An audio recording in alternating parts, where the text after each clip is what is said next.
All right. Well, welcome to another episode of Why This Beer. Join us as we discuss all the things that make our craft beer scene unique and the people that help sculpt these great brews. And today, books. I'm Aslan Graves of Main Street Brewing, and as always, joined by Darren Binema, Neighborhood Brewing, and Yellow Dog Penticton. Hey, what's up? What's up?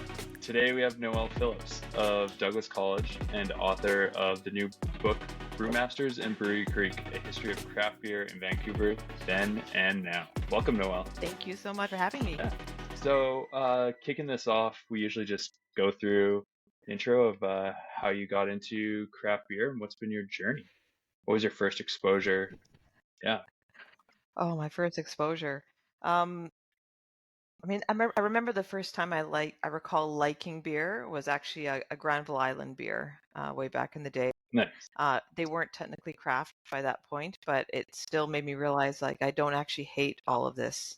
So I grew up in a small town where everyone's just drinking Labatt and whatever, and so yeah, it was a revelation. I actually got into thinking about beer a lot more through my studies of the Middle Ages because I have a Ph.D. in medieval literature, and Yeah. I've written and I published on what's called medievalism, which is how the Middle Ages sort of shows up in modern culture. And through a conference presentation and a really weird event in London, I really started thinking about how medievalism works in beer marketing. And that ended up being my first book. But it was sort of a bit of a windy road, and I was able to connect other representations of brewing that I'd written about before from medieval texts and sort of bring them together into this examination of what beer was like in the Middle Ages, and then how do we imagine beer was in the Middle Ages now, like, and what kind of cultural work does that do when we kind of recreate the Middle Ages for ourselves? So would that be in the lines of like some of the gruits that people have brewed? Yeah, I mean, gruit is certainly imitating a medieval style. There's actually in the second book I co-edited, there's a great article by Susan Verberg on a lot of the misinterpretations of gruit, and she does a kind of a deep dive into translations and what gruit actually was, and she myth busts quite a lot, which I think is great. But it's not just gruit. It goes all the way into the use of the idea of monks in brewing, the kinds of fonts people use when they're marketing their beer. Even the idea that somehow the origins of our beer go back to the Middle Ages is as if that's the start. But of course, that's not the start. I mean, the start is in the Middle East and North Africa thousands of years before. And so it's also kind of interesting how we tend to sort of see beer's origins in the European Middle Ages and not in, ancient Sumeria. Yeah, that is interesting. Yeah, you think of like movies and television too, and a lot of Middle Ages, like drinking big cups in metal cups of, you assume like some sort of beer or something like that, right? And they were, but absolutely, you don't always see for that. sure. Yeah. They were. It's just that Yeah. it wasn't a new thing, right? It wasn't like this is where it started or something. It had been going on for a long time, for sure. Yeah. I remember hearing a thing about how the Gauls were viewed as savages for drinking beer. Is that true? Yeah, well, I think there was a kind of a pushback against beer because the Romans were a big wine drinking culture. So they didn't favor beer, and yeah, the people drinking beer were sort of seen to be those kind of out at the edges of the empire, and so it definitely had a reputation for that.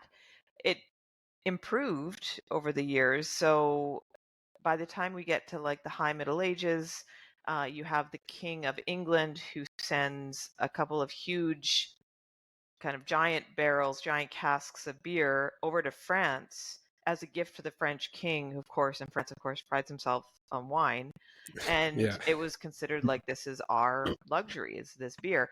I'm curious about how stable that beer managed to be in a time where they weren't using hops and traveling across the channel. I'm not sure. So I'm not sure what it was like. I don't know what the French king actually thought of it, but it was enough that the King of England felt proud to gift it. Oh, cool. Yeah, I heard a similar story on a beer tour once where like the monks were fasting, and they would only drink beer and this like very strong beer. So the story goes, and I guess the Pope heard about it or someone higher up, and the clergy heard about it, and it's like, okay, send me this beer that you're drinking. And they had sent it like a long distance as well. And then the beer had gone so rancid by the time it got there. He goes, well, if it's this bad, they're really, really punishing themselves. Oh my gosh, I hadn't heard that Yeah. story, but it's definitely true that monks were drinking beer every day. And there's records of like one particular abbey would give a gallon of beer a day to each monk. Wow. But the beer was actually fairly low alcohol, so it wasn't a high alcohol beer.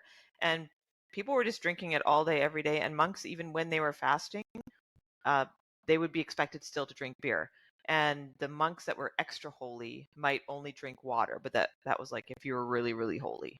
But mostly it's like it's good. You're fine if you're just drinking beer. Yeah. And like kids, kids are drinking it, and it's all fairly low Yeah. alcohol.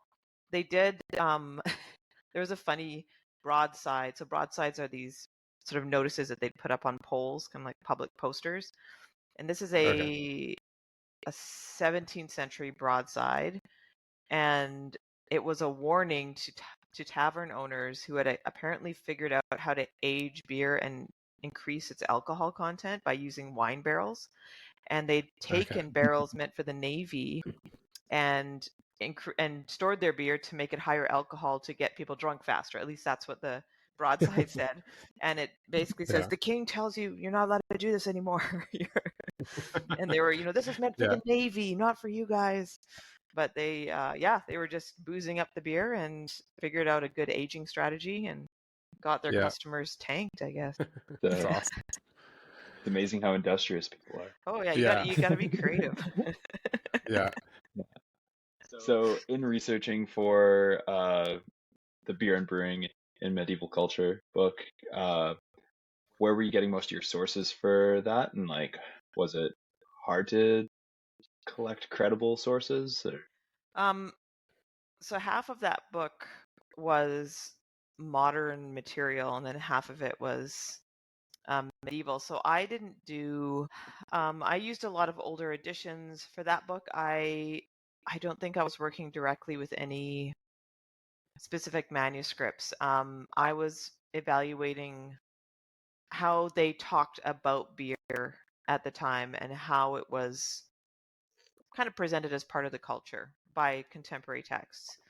So a wide range of religious texts, of poems, of household books where you like leave entries about daily things and what you bought and that kind of stuff.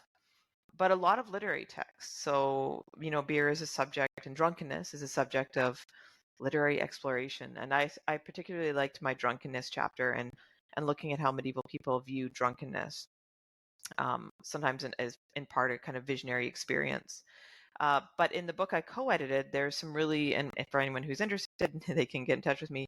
There's some really interesting chapters that use a lot that really dig into some primary materials from England and from Scandinavia and from Central Europe that talk about the records of beer and brewing and the kind of minutiae of all of that, including examinations of the language, like what are the words used to describe these different categories of malt or beer versus ale versus mead. So the people that were in that collection did a lot of amazing work, and I'm happy to sort of provide that information to anyone who's interested in doing some hardcore beer source reading. Deep dives. Yeah. Sweet. With being a homebrewer, have you tried to recreate or use any ingredients? No. Based on some of your research? No, I'm not that daring. I'm pretty boring. Although what I do make myself feel better because I'm like, do you know what? Almost all of the beer in the Middle Ages was more or less sour. Almost all of it. Yeah. Because once it's called clear ale, it means that it has settled and therefore has soured, and they're just used to it. If it's sweet ale, it means it's fresh. But most people, they drink it and it was like a little bit sour, a little bit tart, and that was fine. So I like to think like every time I have an oxidized beer or like I have diacetyl in it or whatever, that it's like, oh, it's like kind of medieval, right? It's sort of like It's historic. it's historic. It's like a traditional beer. Yeah. I mean, I would Yeah. I think that'd be so interesting. The things we know as off flavors now, or maybe just Yeah, historical accuracies. I There know. you go. You know, and it's sometimes we have to be a bit, maybe something's not always an off flavor. We can play with it. So Yeah. I like Yeah. that. With Brewmasters and Brewery Creek being your second book on historical beer, did you find it easier to research being in a local market? yes, yeah, absolutely. And also having access, Actually being able to talk to people being able to talk to people directly. was Yeah. amazing. Like, I mean, the SFU Craft Beer Archive that Melanie Hardbattle and Richard Dancy have set up has been amazing. And they've collected a particularly valuable acquisition they have all of the notes and collected documents from Greg Evans, who is a beer historian. Many people know of him. I dedicated my book to him and to the craft brewers of BC. And there's just boxes and boxes of all the material. Like, he had worked for years and years on a history of brewing on Vancouver Island, and it included some Lower Mainland stuff. So it was just so valuable. And then so that he covers a lot Did of you know that early going stuff. into it? I'd heard about Greg Evans, but I had started the project before, like shortly before they really set the archive up, and it was kind of a nice confluence of events where I realized Yeah. shortly into it that this had been established. So Nice. and it's open to everyone, and so they also have they have old bottles, and they have tap handles, and they have all these like archive labels, and you can just go in there and look at all of it. Like, it's really cool. So I love talking to everyone, who's still with us now for the second part of the book, which is 20th century, 21st century. But the first part, like a lot of the Greg Evans material is super helpful. And then I ended up finding tracking down a couple men who are relatives of the brewers from back in the day. And that took a while. Oh, neat. But two of them were at the event at Main Street the other night, last week on November 7th. So the great great grandson of Charles Doring, who has so many amazing records that I would love to dive into again. And then the great grandson of John Dyke, and John Dyke was the first brewer at Stanley Park Brewing in 1896. Wow. So that's sweet. contrary to the new Stanley Park Brewing's label, they didn't start in 1897. They started in 1896. You brought that up with them? I have not, no. One more year too. I mean, you think you want to just brag about how old? Yeah. For those that haven't gotten the book yet, do you want to give us just like a bird's eye view of what you talk about? You kind of mentioned the two major sections in the book, but maybe just kind of broadly talk about it as well, so people know kind of what is covered. Yeah, so it's the focus is independent brewing in BC. So we think of it as craft, but because we don't call it craft in the 19th century, it's like it's independent. So it started with the founding of Vancouver in 1886 and Vancouver's very first breweries. And I trace what happens with the breweries in Vancouver. I do stick with Vancouver. New West has a kind of separate narrative that's happening at the time. And I realized with the size of the book that I couldn't cover everything. So it was really Vancouver and the people involved, the politics they were involved in, the people they were married to, all the sort of stories that humanize these people. So there were 4 or 5 main breweries and then a few others that I trace out. And then it sort of tracks what happens when brewery consolidations began to occur around the turn of the century. And by 1911, most of the breweries are getting swallowed up into like bigger brewing corporations. And then by 1917, there's prohibition. So you can kind of see the independent brewing industry shrinking down and dying well before prohibition, thanks to brewing consolidations and the kind of priorities of business people over like actual beer quality and that kind of thing. And then it jumps forward to basically the late 70s, where we have a beer lockout of the three major beer companies, Canadian beer companies in Vancouver. All of the employees were locked out. The employer tries to make beer and they can't really. They run out of beer. The summer is dry. People are bootlegging Budweiser in. Can you imagine? Like, oh, Wow, what a yeah, time. wow. But I mean, people were mad at Canadian brewing, at the industry. Yeah. They were unhappy Yeah. with it. And that's when Frank Appleton is writing his underground brewmaster article, essentially lambasting the industry for ruining beer and saying people can make their own beer better. This inspired John Mitchell, who read it, a British expat living in Horseshoe Bay. He owned a pub, drives to the Kootenays, he meets Frank, and they're like, let's start to make our own beer. And they're like, the law won't let us. And they go, well, we'll change the law. And that's what they did. And so Yeah. the second part of the book begins with that story of how they changed the legislation that prohibited independent brewing, essentially. And they started the first craft brewery in Canada. It's actually a brew pub, but you know, same thing, almost the same thing. Yeah. Yeah, and then that follows kind of the 80s, 90s, 2000s, like the revival in the 2010s, and then sort of what happens post-pandemic. Yeah. Yeah. And that first craft brewery, was that the one that was in Horseshoe Bay there, the Trollers? Yeah, so that was the Horseshoe Bay Brewery, which was shut down. It was 1982 to 1984, and then it was shut down for various reasons. You can read the book. But then it was actually reopened by John Mitchell's assistant, David Bruce Thomas. A couple years later, he took his own tow truck to the scrapyard and got all that brewing equipment back after the owners of the pub were just going to crush it. And he brought it back, and he reopened, with John's help, he reopened it under a very similar name. It was like Horseshoe Bay Brewing Company instead of Horseshoe Bay Brewery. And then he started brewing again. And he actually hired, so if you know Bill Herdman of Tall Ship Ales. Okay, know of, yeah. So yeah, Bill Herdman was like a big IPA innovator back in the 90s, but he actually hired Bill Herdman as one of his brewers early on. And they had very different attitudes. And I didn't put this in the book, but apparently Bill Herdman used to hotbox the brew house. And so David was like, I've had enough of this.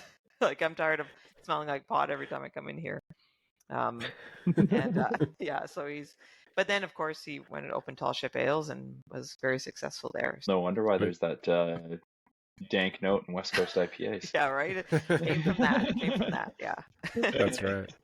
Yeah.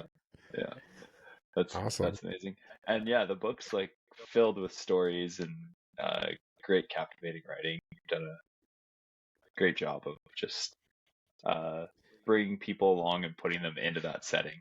Oh, thank you. Thanks. Yeah, the idea is that I didn't want this to be just an academic book. I needed it to be well researched, but I wanted to make it so that people would like reading it. Yeah.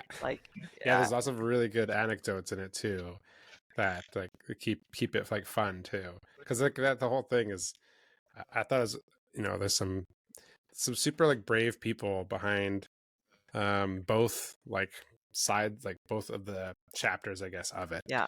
Where you see these people like opening breweries and they know nothing about it. They're like, well, let's they know someone that knows how to make beer. Let's go there. Let's go to Victoria and learn from them for a couple of years. Yeah. And then they get enough confidence, like, oh, we could do this. And then the same parallels are like in the next chapter, like almost 100 years later. I'm like, oh, okay.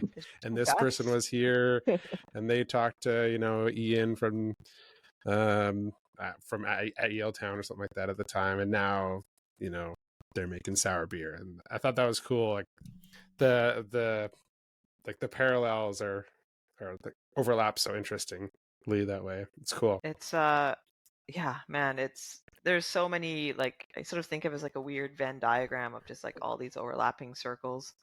But it makes me think actually of the beer that I'm drinking right now, which is the Raven Cream Ale from R&B. It's not a cream ale. It's a dark mild, and R&B knows this. But this was actually the beer that was originally, they're emulating the recipe at Shaftesbury, one of the very early Vancouver breweries. Shaftesbury created a dark, mild, and a bitter, and these names did not resonate with people in 1986. And so Paul Beaton was like, let's call it a cream ale. He saw the name somewhere. He didn't know what it was. He didn't know what a cream ale was. He's like, it sounds creamy. It sounds like people will like to drink it. And it was essentially this recipe that Barry Benson then reverse engineered for R&B. And it was one of their best selling. I mean, it's really what made Shaftesbury so successful was this beer. Those guys knew nothing about brewing at all. They knew zero. They were a couple of waiters. They were servers.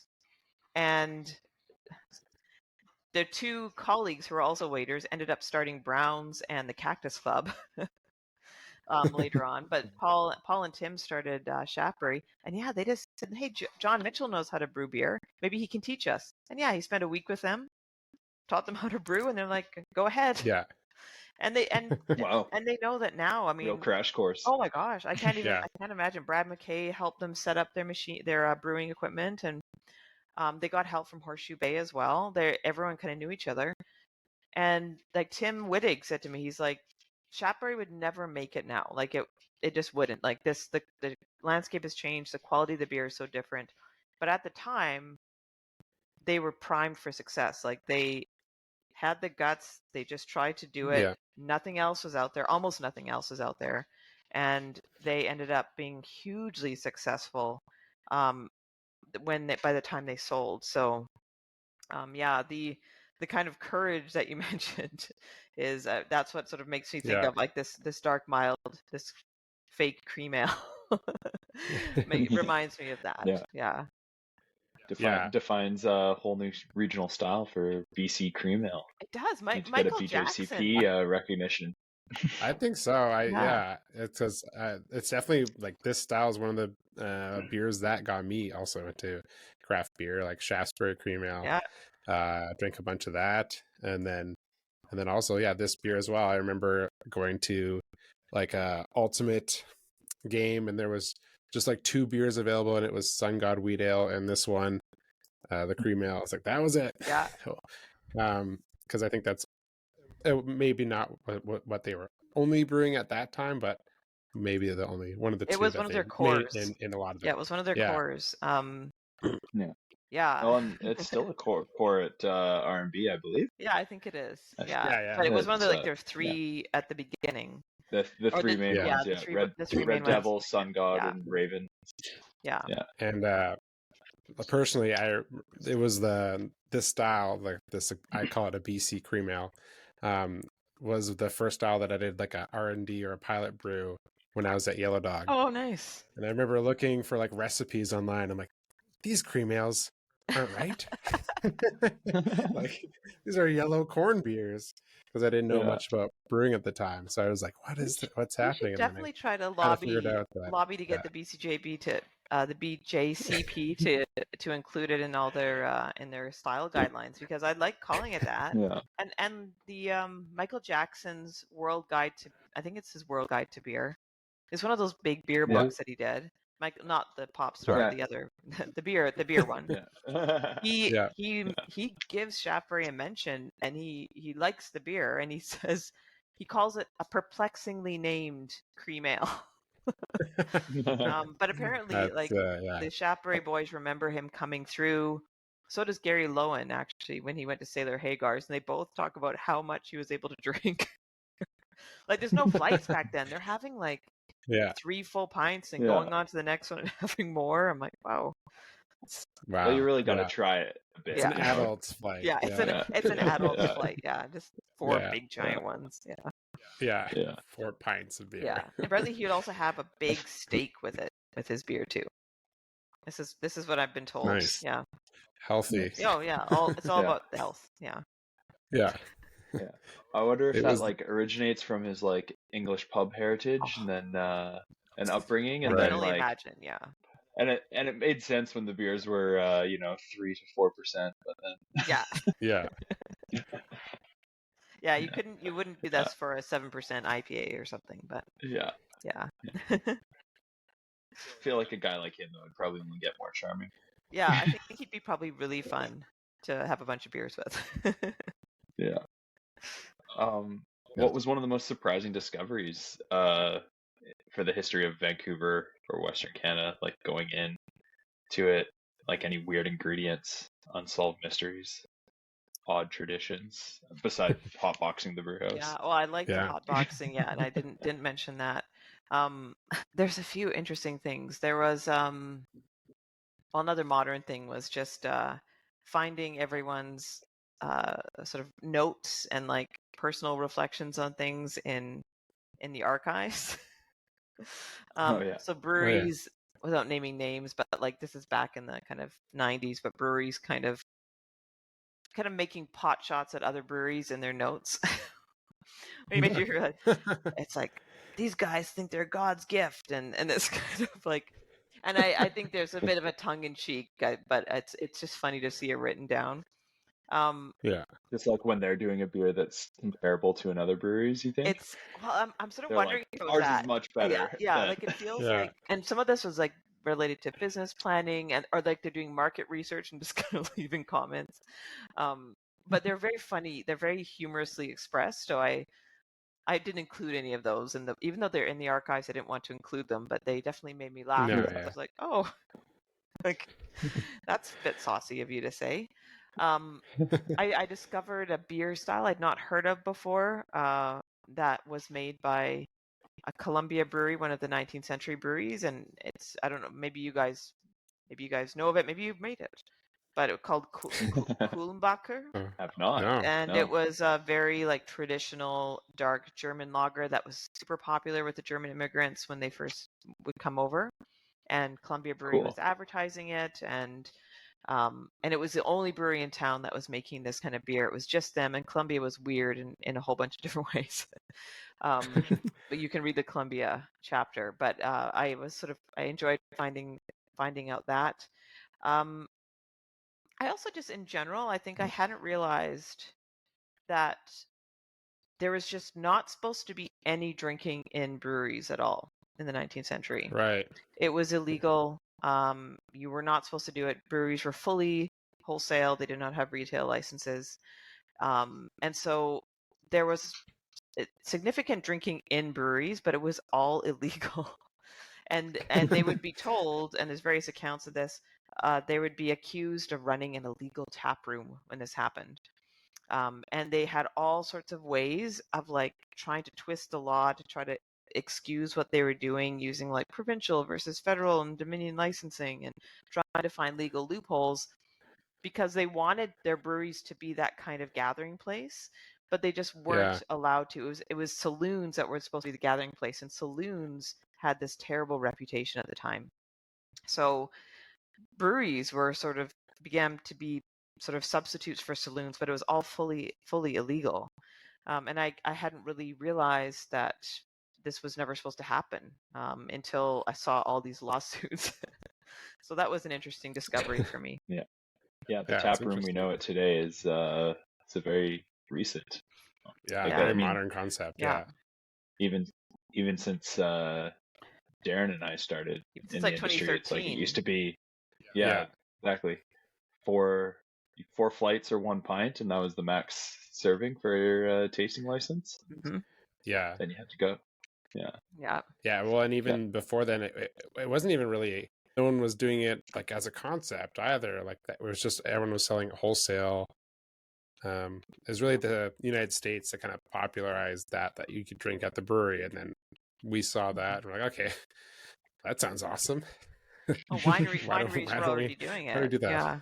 Yeah. So but it's relatively recent, but it's taken off. Well, it seemed to be straight from the cow.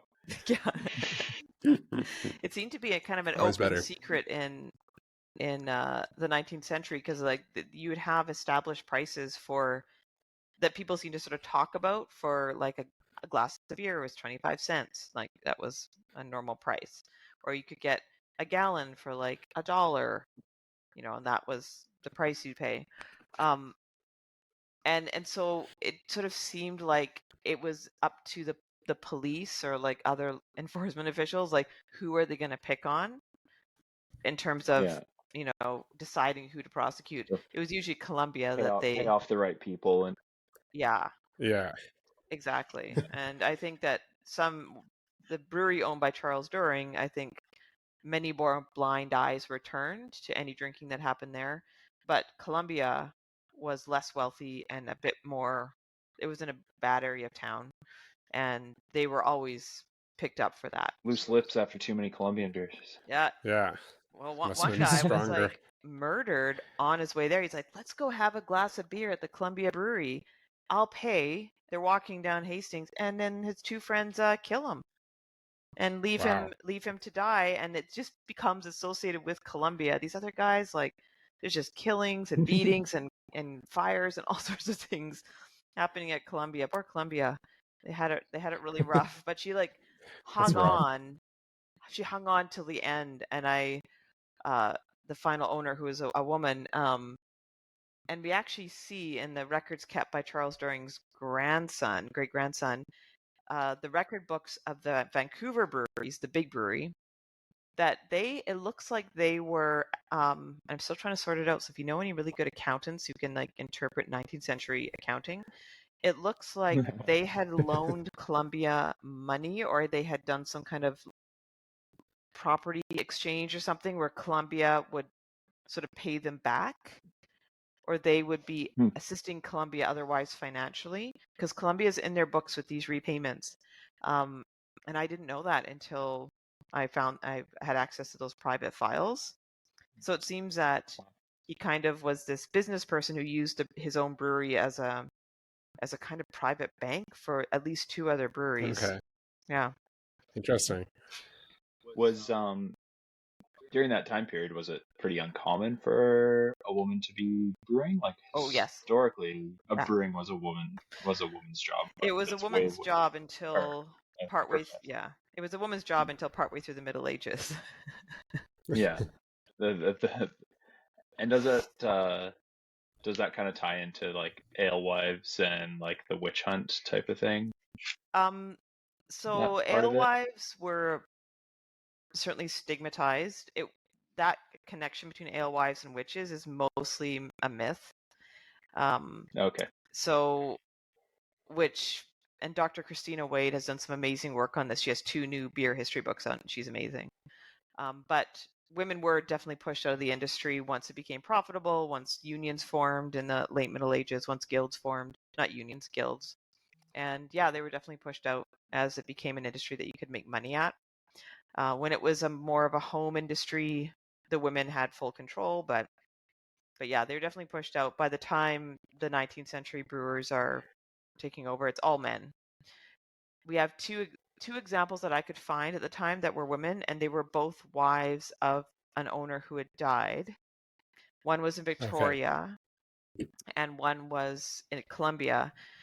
For Columbia, both the brewmaster and her husband, who was a co-brewery owner, had died, and she was very well reputed in the city. Actually, we were told that she had a strong, capable mind and supervised 7 employees, and she kind of kept it limping along despite flooding and all sorts of stuff until about 1911. But it sounds like it was really hard, really hard for her. But she was a really interesting lady, and she's the lady I've talked about her before, who beat a guy with a horsewhip in her brew house. So yeah. You were mentioning that at the book launch. Yeah. There, yeah. Gotta set the tone. Yeah. Because in BC, we through our modern, I guess, history in craft beer, we've got a couple pretty prominent women as well. Mm-hmm. I'm sure I mentioned Nancy and Shirley in your book. Yeah. Maybe you could elaborate a little bit on both of their roles. If there's anybody else I'm forgetting. Yeah, Julia at Steamworks. Yeah, I'd say Shirley I probably wrote the most about. I also wrote about Lundy. Lundy Dale's not a brewer, but has done a lot for helping the industry since about 2000. But yeah, Nancy Moore is someone, and same with Julia. Both of them came from big beer, like Molson, Labatt, I think Julia's from Anheuser, isn't she? Or is she from Molson? No, she's from she worked Molson. Molson Coors. It's Molson, yeah. Molson. Yeah. But Nancy is from Labatt and Guinness, and years of experience in big beer. And really, I think craft was pretty much all men for a while in the 80s. But by the time we get the 90s, we get Shirley Warren coming in, training in Toronto, then coming to Vancouver. We get it's not really until the 2000s that we get Julia and Nancy, but Julia and Nancy were being educated in big beer, and they basically come and they take those skills and they use those skills to help the craft industry. And I think the craft industry can only benefit from acquiring some of the skills that people can get through working for big beer, the quality assurance, and even some of the marketing stuff, and like there's a whole bunch of stuff that I think we can learn. So it really emphasized to me that we don't have to get super siloed about like, oh, if you can work craft or you can work corporate. Like I don't think that's necessary. I think there's a lot of benefits, a lot of cross cultural learning that can happen. Yeah, for sure. And like lots of strengths coming from, I mean, both of those people. Yeah, and in this you case, guys want to hear more about Julia, it's episode 2. That's right. Yes. Yeah. Yeah. Nice. And we should get Nancy on the show. Nancy would be an amazing interview. She's very charismatic. And has some incredible stories. Oh yeah. I was just judging at the Canada Beer Cup, and Nancy is a fun person to hang out with because she was one of the judges too. Yeah. Cool. Yeah. No, there's those women that have done a lot, and of course with Nancy with the KPU, the brewing program, it's done so much for just getting more quality brewers. Obviously, you guys know, in working in BC. So totally. Yeah. Because now I mean it means no one's going to hire me as their brewmaster, but with my medieval skills. But yeah. Hey, I mean, there's a couple working like museum breweries I feel like that have started to pop up where it's like all period correct. Maybe that's That's right. Yeah. I've seen some YouTube videos. There's like one I think in like Pennsylvania or New York. Yeah, that's the one. It's all historical. I'm like, wow, I thought my brewery was hard to work in sometimes. Take away electricity, that's a whole other game. Hot rocks and stuff. Yeah. I just have duct tape and zap straps, but I don't know where I'd be without those. You have to use pitch and make your own tar. And apparently that use gravity a lot. So back to the gruit thing, apparently the use of pitch in those barrels is actually one of the possible reasons why people thought certain kinds of gruit had hallucinogenic qualities. It was because it was actually because of the pitch and not the gruit. Leaching pitch. Yeah. So sweet ideas for your next experimental beer. Yeah. For your next cast series. In my homebrew days, well, not my homebrew days, I should say, people I knew, homebrew adjacent days, I was homebrewing separately, but they made a gruit and they got everything from Burns Bog. And I guess they didn't really look into the interactions between certain herbs and during fermentation. And it's a great beer, but they're like, after about 1 to 2 pints, you get like really intense cold sweats. Diaphoresis. And like, we end up dumping it all. Oh my god. Yeah, that's not a good sign. No. But there's a reason we switched to hops like a long time ago. Yeah. Using bog myrtle and whatnot. Yeah. There is a great Facebook group for those who are interested in using herbs and spices and beers called the Gruit Guild. That has a lot of references on historical dosing rates. I'll check it out. What's safe, what's not safe. Yeah. Nice. And I know the guy from Antidote fermented in Belgium. He contributes a lot on there because he primarily makes his beers without hops. There's a lot of like information on historical brewing styles also from Martin Cornell and Zethophile. Yeah. Nice. So, so far you've done book launches with White Rock Beach Beer, Small Gods Brewing on the island and Main Street Brewery last week in Vancouver. Selling out of copies at 2 or 3 of those, as well as at the BC Beer Conference. Any more events in the books before holiday season? Or just There in have been a general? few that were tossed around, and nothing's confirmed right now. So, yeah, right now I'm just trying to catch up on work and raising foster puppies and Yeah, fair enough. and thinking about my next book. Yeah. Yeah. So, So what are the foster puppies? What's the mix? well, we don't know because these are all dogs rescued from northern communities in Manitoba that were wild. But she's like Wow. a shepherd, husky, lab kind of mix. Yeah, they're very cute. They look kind of like tiny little black bears. Yeah, they're like Oh, that's about cute. the size of like a really big sweet potato right now. Goodness.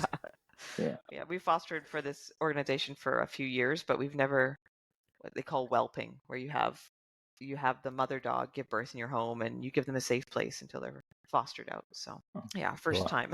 That's great. Yeah. Must be quite the Wow, you're experience. brave. Yeah, it's a little bit Yeah. crazy, but yeah.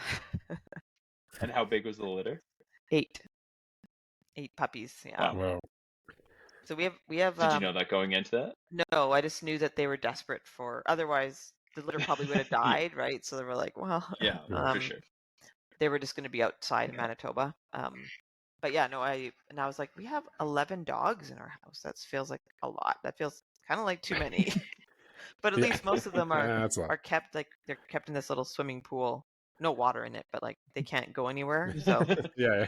they Yeah. just kind of they're like little seals. Like they're not able to really use their back legs yet. So they're just kind of like Oh, yeah. like this, Yeah. or they roll. Yeah. Yeah. Sorry, got distracted by puppies. Yeah, But sorry. where can people purchase the book? Well, definitely Amazon. And if you use Amazon, Yeah. please feel free to leave a review. That's always really helpful. But also, like, it's at Black Bond Books and Book Warehouse, and lots of I've seen it at a bunch of Save on Foods outlets. Oh, nice. Nice. In the Lower Awesome. Mainland, so I'm guessing not elsewhere. But you could check Save on Foods, yeah, Black Bond chapters. I think Indigo has it, Nice. or they will order it in if they don't have it in stock. But I've seen several that have it in stock. So request. Yeah. So yeah, please Nice. do request, or please do leave a review. It's, People look at reviews. Yeah. And it's put out through Touchwood Editions. Yeah, is Touchwood the Editions. company. Yeah. And yeah, so they're handling distribution for that. Yeah, great BC publisher. Yeah. Great. Nice. Yeah. So being a writer for the Growler and the BC Ale Trail, how has the local beer scene changed over time? And is there any monumental shifts in decades? I guess you kind of went over the skip from the early 1900s to the 70s, but yeah, anything more recent that you've been noticing? Well, obviously we have what you guys already mentioned, which was at the tasting rooms, right, in 2013. Yeah. And that was sort of the biggest influx of growth that we've seen in a long time with BC breweries. And it's really been growing exponentially until the past 2 years, where we've seen a bit of a contraction. Right. And there's been a lot of pain and anxiety and kind of panic about that, which I understand. But it's also something that I think was unavoidable, because the kind of growth we have seen since 2013 can't be maintained. Like we just can't. And I agree with Jordan Foss's. I'm sure you guys read it. His article about this, where he says, I think there's actually a lot of good things that can come out of this, where we're going to get more focus on what really matters to people that love this industry. The kind of space that craft breweries offer, the kind of product that they offer is going to be, it's going to be a higher bar. It's going to be, it's going to bring improvement to the industry, I think, ultimately. So I see a lot of hope. I also really enjoy, so before he passed away, I spoke to Tony DeWald, amazing brewer. Oh, nice. And Mhm. he had a lot of hope for the industry too. He said he's looking and seeing more people who are interested in and more breweries who are more interested in brewing more traditional styles rather than pursuing lots of novelty styles, but finding a Yeah. kind of stability, slow growth, sustainable growth by maybe turning back a little bit, by not relying on the novelty, not relying on only weird stuff, but instead, Yeah. going back to some of the older styles that weren't as sexy, maybe weren't as funky. And look, I mean, last year Deadfall won the Canada Beer Cup with a brown ale. So, Yeah. I think we are seeing that movement, and I think it's a good thing for the industry. And I am, at the same time, I mean, my heart goes out to breweries that are experiencing the pain. And I hope that everyone, I mean, I want everyone to pull through, right? Yeah. I want everyone to try to support their local brewery. That's what I try to tell people in interviews. It's like, go to your local brewery, buy beer from them, spend time in their tap room, like show them that you're willing to spend your money there, because they are barely making ends meet, most of them. Yeah, and I think your book is a great window into some of these people's lives that are not I mean, me and Aslan are pretty we're out there, but most brewers are pretty, maybe introverted would be not a strong enough term. Yes. um, and so getting more insight into some of these folks and how long they've been in the industry and what they've done for our BC beer industry. Yeah. I'm learning already how much oh wow, I didn't realize I knew this brewer was at this brewery, but I didn't realize they started 3 other ones before that. Yeah. That kind of perspective kind of shows you how strong this industry is and how tight knit it is. And so yeah, if you can spend your hard-earned money to support these people, you're supporting a really cool legacy here in BC. And then I'm hoping that this story continues and grows. We can say that in 40 years as well. These people did this and helped it open and supported that. And yeah, so I think it's really cool if you can support those people. That's great, because we could all use it. It is nice to sort of pull back the curtain a little bit and talk to these people who often they aren't doing their own PR, like they're not out there in front of everyone. And some of them are harder to get a hold of than others, that's for sure. It took me forever to get a hold of Shirley Warren. I'm very glad I did. Another really interesting person to talk to was Mark James of Red Truck. And he was possibly the most difficult person to access. And he also wanted to know everyone I'd interviewed beforehand. He was he's a very intense kind of person. But I mean, Red Truck is an important brewery for the city, and it was really interesting hearing about his perspective on it, running a large facility, but how even there margins are quite tight, and sort of how he got into it. But yeah, he is. I could not find anything about him. He was so hard to research, and it took me forever. I didn't think I'd ever get to interview him, and then finally, I managed to. I managed to get him to commit to a time, and I'm really grateful for that, because he's definitely a very elusive person. So sweet. Well, I can't wait to read about that chapter here. Yeah, the Mark James, the Mark James group, had a lot of the essentially founding brew pubs for the 90s scene of Vancouver, and Tri-Cities area. It was super important. And I think impressive, and to see Red Truck grow to such a big brand that it has out of all of those. And it started with such a small, it started from extra beer at the Taylor's Crossing, right? And just selling it out of his truck. And so, it was a small, really small beginnings, but those brew pubs were incredibly important. And it was also, so what was it that I was saying? So I was going to say that there's some, I know that every time I talk to people, they get mixed up. They think the Mark James group is the Mark Anthony group. And I'm like, those are Yeah. two very different businesses. But Yeah. they sort of associate one with the other. And so they think whoever owns Red Truck is this huge corporation, which Mark Anthony Group is big. And they used to own the Stanley Park Brewing brand. But they're not. And that was something I did want to sort of make sure was very clear, because I kept on encountering that. And when I would have conversations with people and even in message boards and things, you'd see that mix up. But yeah, Mark James Group, not the same as Mark Anthony Group. Mark Anthony Group. Yeah. Yeah. With Babe Brew, that was a collaboration you participated with myself at Main Street in doing. How did you kind of connect with them, and have you done any continued work with Babe Brew? If you could provide a little bit about what they're about. Yeah, so Babe Brew basically is an organization that helps that does collab brews with different breweries in order to raise money for grants for women in brewing. And I don't remember the first time I got involved with them. I mean, I'm active in the beer community on Instagram, so I think it was through that. But that I was really excited to see they were coming to Main Street and excited to participate in that. And then I participated in the Russell one as well, the Russell Brewing one. Sweet.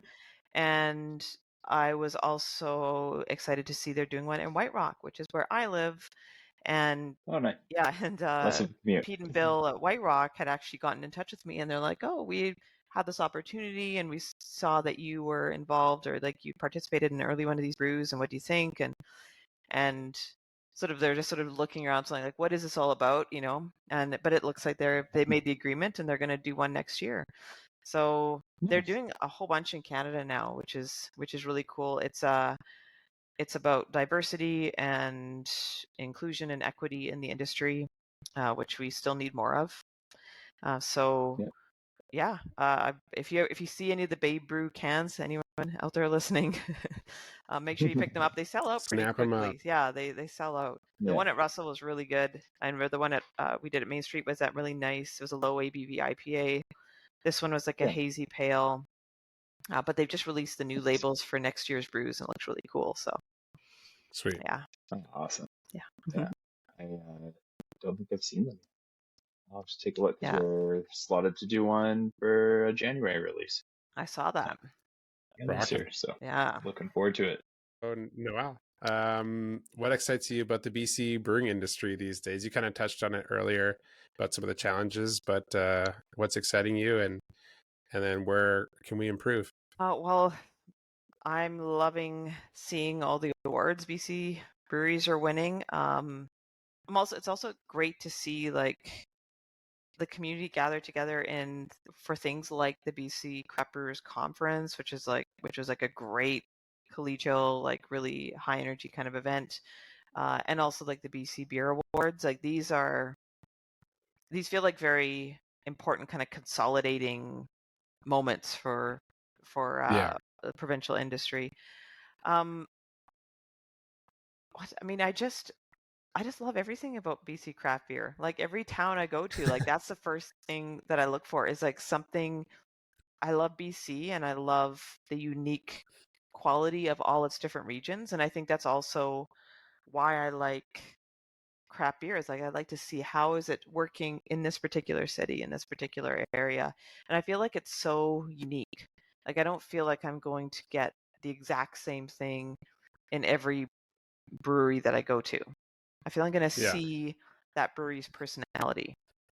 And so that's what I really love about BC Beer. And I'm, as I look more towards maybe doing more writing, doing more historical writing about it, like doing more research into different regions, different areas. I like looking behind the curtain and sort of finding out why things are the way they are.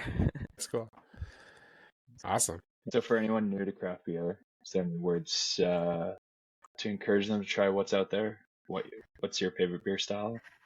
Oh, I don't have a favorite beer your style. Favorite gateway beer? It depends on what day, what weather it is, and how warm it is, and where I am. Yeah, couldn't agree Oh, more. Like, there's it's a right beer for every setting. there's a right beer for every setting, and it depends on like what that person already likes. As I'm discovering this, as I like study things like food and beer stuff for the Cicerone examinations, and I want to encourage people that it's okay to like what they like. That they don't have to Yeah. be ashamed that you don't like a Brett Saison, like what's wrong with you? That it's okay. Yeah. It's okay if they like Coors or whatever. But if you like Coors, like there's going to be a craft beer that I almost guarantee you'll probably like even more. That it's going to be like Yeah. a Coors, but it's just going to have a bit more oomph to it. Like it's going to have a little bit more like depth or flavor. It's going to Yeah. have the heart of what you like about Coors, Yeah. but it's going to be It's better. that like taste of the region or something. Yeah. You know? It's like that. Yeah. So like Something to be proud of. whatever you like is cool. Your Like, local brew. yeah, whatever you like is cool, and no one should be ashamed of what they like. And at the same time, I guarantee there'll be an independently produced craft beer that will be in your style, within your palate, within the style that you enjoy. Yeah. Yeah. Yeah. That's definitely true. There's a beer being produced all over this province that will meet whatever expectation you want. There's tons of them. It's crazy. Awesome. So what takes up your time outside of teaching and writing? I hear maybe some belly dancing. Yeah, so I'm a belly dancer. It's been really busy this semester, so I haven't done as much as usual, but yeah, I do belly dancing at restaurants and parties and that kind of stuff. My Instagram is beer, books, belly dance because those are the three things that I do a lot of. Things. I teach literature. I teach literature. Yeah. I teach literature. I drink beer, and I do belly dance. I've done belly dance for a very long time. But I just embraced all of it together rather than separating it. Because I was like, I don't have to be ashamed. I can do all of it. Although a friend of mine always says, she adds at the end, I don't know if you guys just watch The Office, but she adds at the end, beer, books, belly dance, Battlestar Galactica. Like Dwight from The Office. Yeah. That's awesome. Yeah. So I do belly dancing and, have all my animals, and I have 2 children, married. Yeah. That's kind of keeping busy. A very supportive family though, and kids who will sort of say, like, they'll participate in, like, yeah, smell the beer. Yeah, it smells different. But it's like beer holds no romance for them. They're teenagers. Beer holds no romance. Or like, oh, like I'm gonna go get buzzed on beer. Like they don't.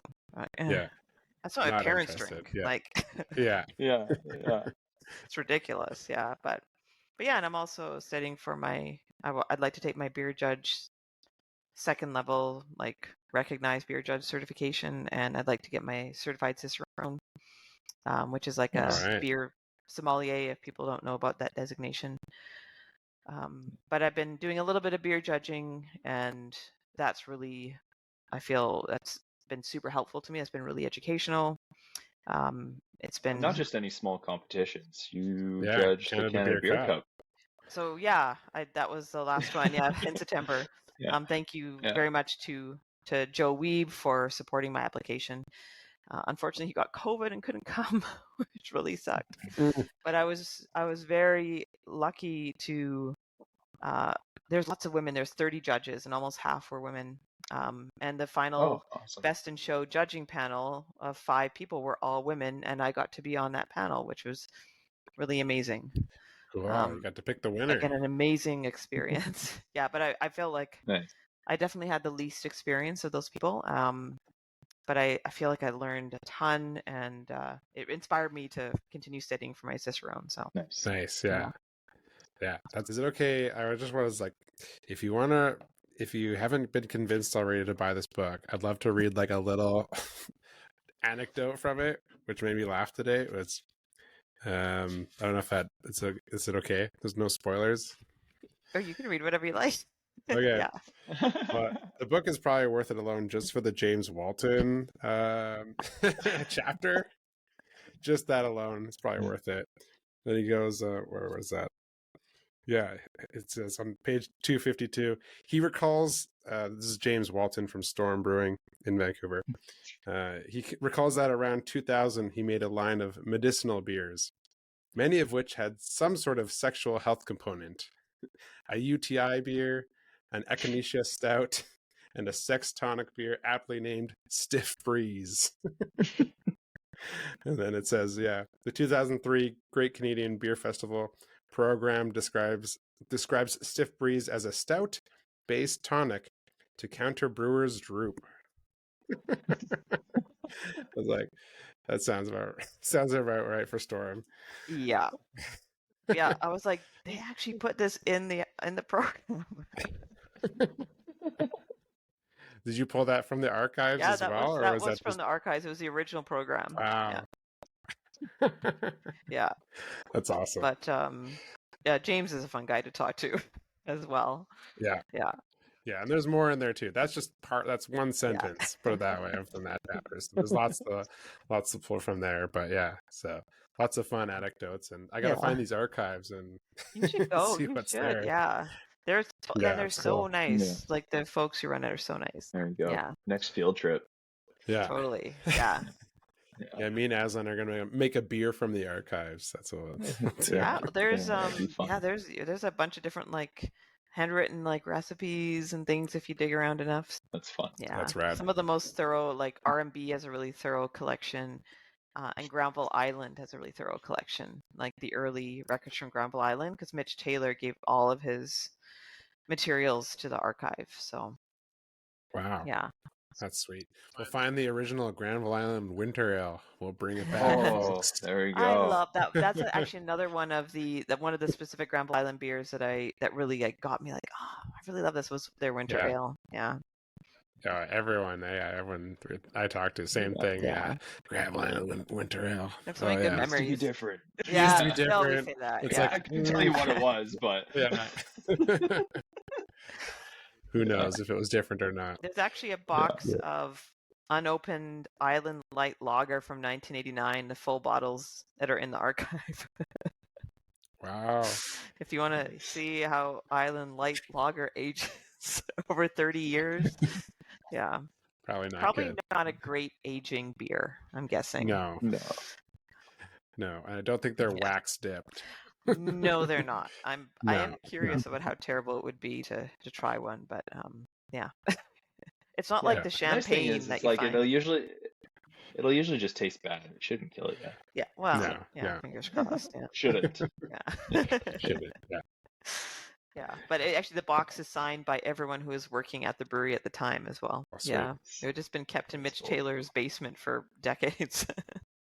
That's cool. Yeah. Well, Noelle, Awesome. It's been great having you on the podcast and learning about the history of the craft beer scene. Yeah, that's like so close to us. It's, I mean, I like to think that we already have a good idea of it, but definitely have barely scratched the surface. Sometimes I feel like I barely scratched the surface. Like I feel like there's all these little details, and you feel like you haven't covered everyone as much as they deserve to be covered. You know, you just can't. There's so many stories, and yeah. So leading up to the holiday season, make sure to buy Noelle's book. Get that for your dad or mom who's got a real passion for something tasty and sudsy, or just quirky history. Yeah, local history buffs, right? Yeah. Yeah. Ask for it for yourself. If you're like me and your wife's like, "What do you want for Christmas?" I'm like, "I don't know." Usually, I buy everything that I want. So now you got something. You tell your significant other, "I want this book." There you go. Yeah. So you perfect. can get it on Amazon, Indigo, other places, as Noelle mentioned earlier. Yeah. It seems like it's well distributed. So and make sure to leave a review. I would love that. Yeah. And if you're in the Lower Mainland and you want it signed, you send me a message on Instagram and I'll get back to you. Yeah. Beer Books Belly Dance. Get your signature. Yeah. Cool. Yeah, and the book's called Brewmasters and Brewery Creek. So if you're like at your computer now, but like, what's it called? That's it. By Noelle Phillips. Ta-da! Here it is. Looks like this. Oh, very nice. That's solid. It's solid. It feels. I was Nice like, when I book. got the copy, I was like, it feels a lot bigger than it seemed when I was just going through the PDFs on my computer. Yeah. It seemed shorter. Yeah, I was like, whoa, this is like, I was expecting something like half the size. I'm like, oh, this, I was how too. long has brewing been a thing in Vancouver? Not that long.